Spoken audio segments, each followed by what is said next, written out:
In this lecture, we'll start with Module 5, Transport Layer. So first we'll go for the introduction. Now, so in the previous lecture, I have shown you the diagram, the communication between alias source computer and Bob destination computer. So at transport layer, the logical connection is between alias source computer and Bob destination computer at transport layer. So this transport layer is located between the application layer and the network layer, which provides a process to process communication between two application layers. Between two application layers at local host and other at the remote host. Their communication is provided using a logical connection, meaning that two application layers located in different parts of the globe, assuming that there is an imaginary direct connection through which they can send and receive messages. So now we'll study about transport layer services. Transport layer services. So this is responsible for providing services to the application layer. Services to the application layer. It receives services from the network layer. So we'll see the first service process to process communication. This is the first duty of a transport layer protocol. A process is an application layer entity that uses the services of transport layer. Okay. Network layer is responsible for communication at the computer level, which is host to host communication. Then a network layer protocol can deliver the message only to the destination computer, but this turns to be an incomplete delivery. So correct process of the message still needs to be handed. This is taken by transport layer protocol. So TLP is responsible, transport layer protocol is responsible for delivery of the message to the appropriate process.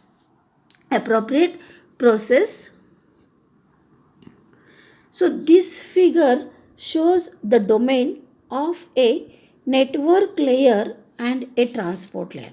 So you can see the domain of a network layer and a transport layer. Network layer, domain of network layer protocol, client and server, whereas domain of transport layer protocol, process to process. So process to process communication is the first duty of a transport layer protocol. You can see no domain of transport layer protocol, which is a process to process communication. Okay, so next we'll see about addressing, which are port numbers. Okay, which are port numbers. So this diagram is going to show the port. See, there are a few ways to achieve process to process communication. The most common is through the client server paradigm. A process on the local host called a client needs services from a process usually on the remote host, which is called as a server. So that is why it is called as client server paradigm. A process on local host will be a client and needs services from process usually which is on remote host called a server. Okay, server. Then server. Process on the local host, which is called client, needs services from a process usually on the remote host called a server. But however, today operating systems support both multi-user and multi-programming environments. So a remote computer can run server programs at the same time, just as several local computer can run one or more client program at the same time. So we must define local host, local process, remote host and remote process. So whatever are the local host and remote host are defined using IP addresses. To define the processes, we need one more second identifier, so called port numbers. Port numbers are integers between 0 and 65535, 16 bits that is. So the client program defines itself with a port number called ephemeral port number. Ephemeral port number means the client program which defines itself with a port number is ephemeral port. Why it is meaning ephemeral means short-lived, and it is used because life of a client is normally short. An ephemeral port number is recommended to be greater than 12034 for some client or server programs to work properly. Server programs must also define with a port number. This port number, however, cannot be chosen randomly. If the computer at the server side runs a server process and a random number is assigned as a port number, the process at the client side which wants to access that server and use its services will not know the port number. Okay, port number. The solution would be to send a special packet and request the port number of a specific server, but this creates more overhead. So TCP IP has decided to use universal port numbers for servers called well-known port numbers. Well-known port numbers. Exception of this rule is that there are clients that are assigned well-known port numbers. Okay, combination. So you can see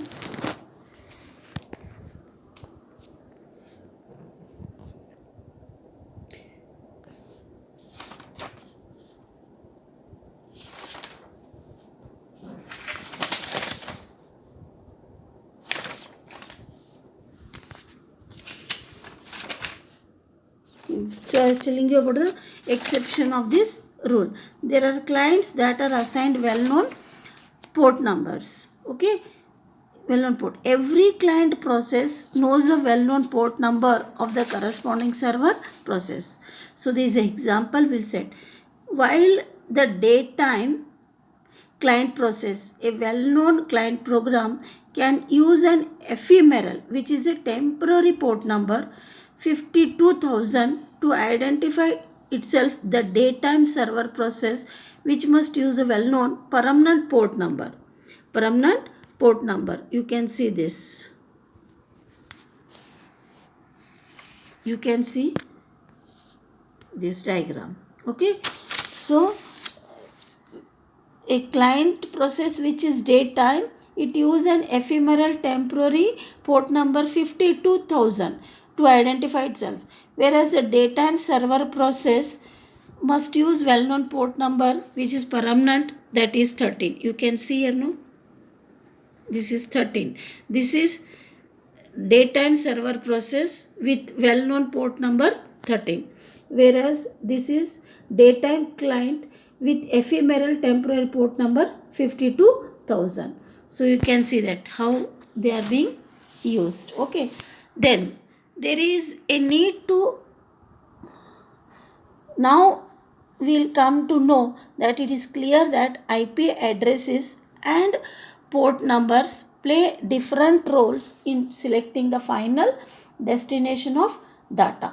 The destination IP address defines the host among the different hosts in the world.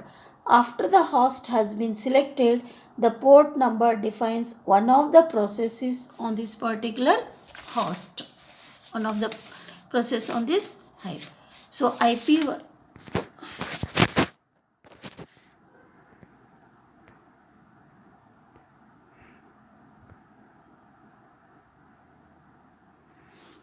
So this diagram is going to show IP addresses versus port numbers. You can see the destination IP address defines the host among different hosts in the world. So you can see destination port number selects the process which has been shown here. Destination port number selects the process. Destination IP address selects the server. You can see here. Okay. So destination IP address defines a host among different hosts in the world. Among different hosts in the world, you can say transport layer. Then after the host has been selected, the port number defines one of the process on this particular host. So on this particular host, it defines one of the process. So IP versus port numbers. You got it?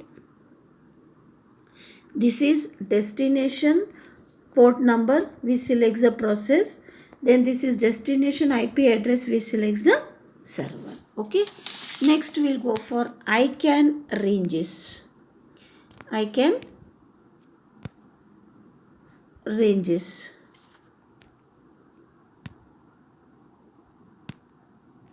ICANN ranges.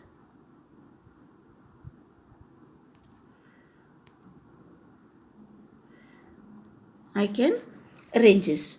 So whatever is ICANN has divided the port numbers into 3 ranges. As you can see, has divided the port numbers into 3 ranges. One is well-known port. You can see here, well-known.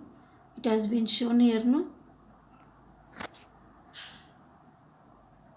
Well-known. Next is registered. Registered. Third, dynamic ports. You can see dynamic ports, which is dynamic is also known as private. Well-known ports. See, what are well-known ports? We'll see. The ports ranging from 0 to 1023 are assigned and controlled by ICANN. These are the well-known ports. Registered ports, the ports ranging from 1024 to 49151 are not assigned or controlled by ICANN. They can only be registered with ICANN to prevent duplication. So what I told rest port, the ports ranging from 1024 to 49151 are not assigned or controlled by ICANN. They can only be registered with ICANN to prevent duplication. Dynamic ports, the ports ranging from 49152 to 65535 are neither controlled nor registered. They can be used as temporary or private port numbers. So it has been shown here. So you can see 10242 49151. These are not used. They are used by ICANN to prevent duplication. They can be registered. Next we'll see about socket address. Socket address.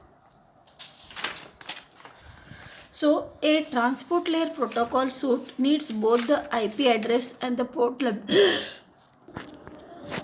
A transport layer protocol in TCP IP suite needs both the IP address and the port numbers at each end to make a connection.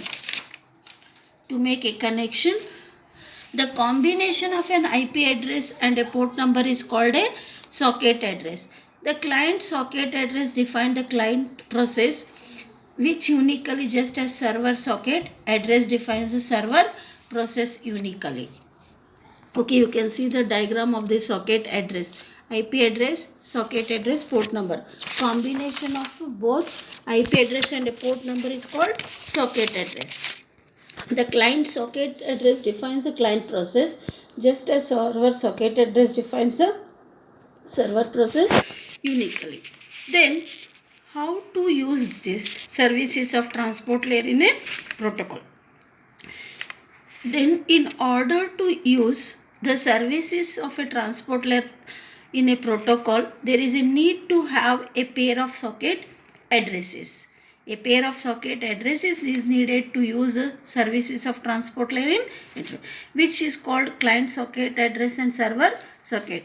These 4 pieces of information are part of network layer, packet header and transport layer packet header. First header contains IP address, second contains port number.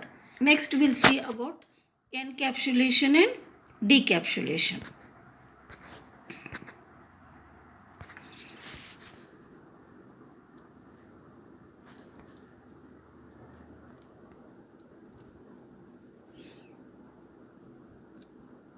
Encapsulation and the transport layer protocol encapsulates and decapsulates message in order to send a message from one process to another.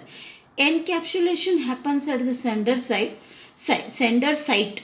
If a process has a message to send, then it passes the message to the transport layer along with a pair of socket addresses and some other pieces of information that depend on transport layer protocol. The transport layer receives the data and adds a transport layer header. The packets which are at the transport layer in internet are called user datagrams, which are also referred to as transport layer protocols as transport layer payloads as packet. Then whatever is a decapsulation, it happens at the receiver side. The message that arrives at the destination transport layer header is dropped and transport layer delivers the message to the process running at application layer. So whatever is the sender socket address is passed to the process in case it needs to respond to message received. So you can see in this figure the encapsulation and decapsulation. So the user datagram is also referred to as transport layer payload or packet. So this is the header. You can see payload. It is encapsulation here. When it comes to destination, you can see header, packet, payload, decapsulation, reverse process. So this diagram is going to illustrate encapsulation and decapsulation. So you see this all. In next lecture I will continue with multiplexing and demultiplexing.